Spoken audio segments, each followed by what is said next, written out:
I'm pleased to be here, and especially in the Year of Vitality, and I want to thank the Greater Cleveland Sports Commission and especially Medical Mutual for sponsoring this.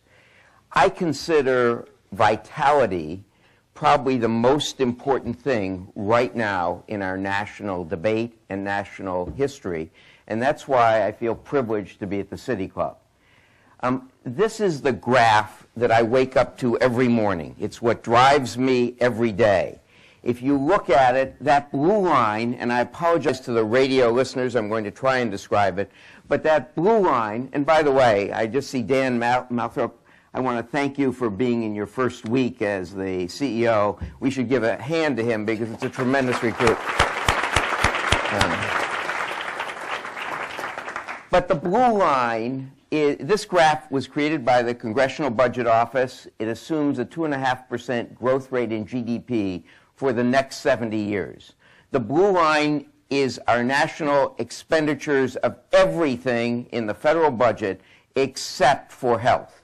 Includes Social Security, includes defense, and you notice over the next 70 years, that goes down as a percent of GDP. We have only one problem for national security. We have only one problem for our debt. We have only one problem in our budget deficit and our competitiveness as a country. That's that red line of health. And you see that goes straight up almost to a point where it inhibits and now is squeezing out education, social programs, and even defense. That's the line we have to do something about. And in fact, that line is caused, or the shape of that line, that increase, is caused by two factors. One, the aging of the population, and that's actually a minor factor in it. The much greater factor is the amount of chronic disease we have. I say that this is part of the legacy of Toby Cosgrove. He's part of the, if you will, the group that's leading the summer games, the National Senior Games. But in fact, he started this to say, the Cleveland Clinic in Cleveland cannot continue to lead medicine in the nation unless we do something about the influx of chronic disease, because it will wipe out our standard of living and our jobs if we don't do something about it. The good news is 4 factors cause 75% of our chronic disease. So we could turn that curve downward if we got control of those 4 factors. They are tobacco, physical inactivity. You've heard 2 of those mentioned already in the introduction. Food choices and portion size, and unmanaged stress. Just imagine, instead of spending 18 or 19% of our gross domestic product on health care, we could spend 5% and devote the rest to social programs, education, and those things we really care about. We could do that if we wanted to. So this curve, with that red line going straight up, could really turn downward. And that was the question Toby asked, if you will, 7 or 8 years ago when we formed the Wellness Institute. Can we test this in our 43,000 employees and see if we can turn that curve downward and thus help lead the nation by telling and showing them what we can do and what you can do? By the way, we alone are not getting fat. It started in 1980, but you see every other country is getting fat too. The problem in America is we're just so far out in front. They say lead from ahead. This is one we should not have led from ahead, because leading from ahead on this one, being so far out in front, costs us job competitiveness, costs us our standard of living, and costs us a lot of the things we care about.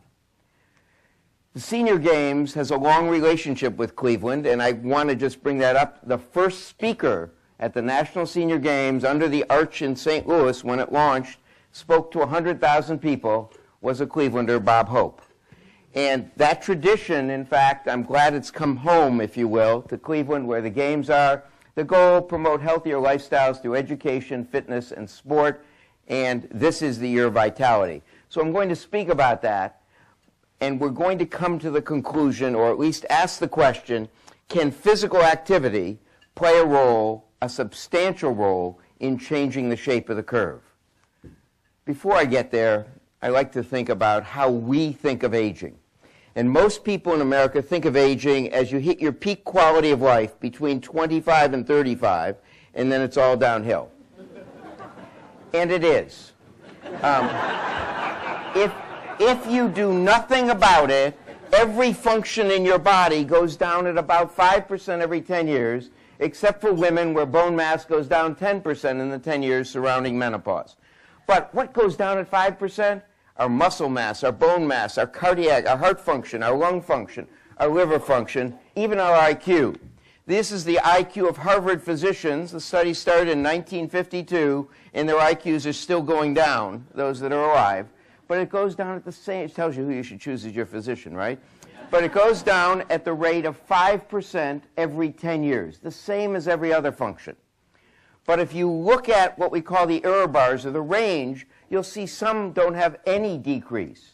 In fact, 25% don't have any decrease in their brain function as they age. And that's the key. How do each of us, how do you become one of those 25% that doesn't lose function as you age? That's really the curve. The curve isn't one solid red line, but is a family of curves. Under the age of 25, those genes that penetrate usually are strong enough they take you where you want to be, where they want you to be. But over the age of 25, whether you're at the top of your curve or at the bottom is largely your choice. That is, you get to control your genes. We now know that, in fact, 80% of your total DNA isn't genes, it's switches that control those genes. And we know to a large degree how lifestyle can alter whether your gene is on or off. When we look at this, I always ask a question. So, Robin, I'm going to ask you a question. I'm challenging the cameraman. Do you know why Dr. Oz and I put cartoons in our books? To keep us interested? It's so guys will read it. That's right.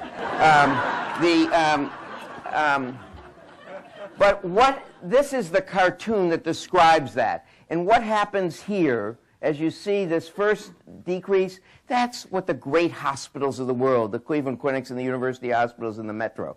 And you don't realize, but we have 3 of the best systems ever in any place in the world right here. So we're fortunate to be here. But in fact, the great hospitals get you back to that same curve. But that's a bad curve, if you notice. That has a lot of disability with it. We think you can get to this higher curve and then near the end get struck by lightning and die. And that's the real object. This period, this area between here and here, between those 2 curves, is actually the disability you get to compress by getting healthy. It really is those 4 things that we mentioned that are key to that. And we're going to see that exercise does compress disability. That is, by getting healthier, you not only, with exercise, you not only live longer, but you live longer with less disability, so that you actually compress disability to have many healthier years. Let me go and now talk about tobacco as an example of what we think society has to do and how we have to compress this, if you will. So tobacco is still the largest healthcare cost in America. It still kills 1 out of every 5 Americans, and it is the largest cost in disability in the United States, both under 65 and over 65. The interesting thing is the non-smoker lives about, and this is how long they live, the percent alive, the non-smoker shown here in red lives about 10 years longer than the smoker. If that's all that happened, we wouldn't really care about it. It would be somebody's individual choice. But what also happens is they have about 18 years of disability. And every one of us pays for that. Because whether it's Medical Mutual or the government, the insurance is pooled, the rates are pooled, and every one of us pays for every other smoker, even if you don't have secondhand smoke. And secondhand smoke is now recognized as a much greater problem than it ever was. And again, cigarette smoking is the largest cause of disability we have. The great news is if you stop smoking before age 35 and before 20-pack years, you live just as long as someone who never smoked, and you have no disability. So we get a do-over. Even from tobacco use, you get a do-over. Now, let me show you how great secondhand smoke is by going through a series of cities. In Pueblo, Colorado, the 27% reduction in heart attacks after they banned public smoking in the non-smokers. 41% reduction in the non-smokers after 36 months. In Scotland, a 17% reduction in heart attacks and acute coronary syndromes in 18 months. In Monroe County, Indiana, 77% reduction in heart attacks in people who weren't smokers who were at low risk. In Minnesota, a 33% reduction in heart attacks and a 17% reduction in cardiac deaths. So the secondhand smoke is an important consideration. What did we and what did Toby Cosgrove and the Cleveland Clinic decide to do? Well, in 2006, we prohibited smoking on our campuses. Looking back on it, you'd say, no big deal, right? But it was, at that time, a big deal. And we offered, and we had to. We felt that it wasn't just to ban it, we had to try and get and help our employees get healthier, so we offered free smoking and tobacco cessation, not free smoking cessation programs. And we did it by, we care about their health, and we wanted to do it, and we did it wrong at first, but I'm going to make an important point about the smoking cessation program being free in just a second. And we had a program that really worked. It had an 84% success rate over 1 year at getting people to quit and stay quit. What happened, if you will, was that we then, for the first time, Cleveland Clinic publicly got politically active when the No on 4, Yes on 5 campaign started. It was being a confused campaign, right? Was it yes on 4, no on 5, etc.? Well, one, the yes on 5 was a law that would ban public smoking, but a constitutional amendment was 4 that somebody else promoted, you can guess who, to allow a constitutional amendment saying you had to allow smoking in public places. Because it got confused, the Cleveland Clinic said we have to take a role in helping make people understand they should vote no on 5, yes on... no on 4, yes on 5. And in fact, we did that, and we're partially credited, along with Medical Mutual and a number of others, in helping defeat the constitutional amendment and get the law that means there is no public smoking in Ohio.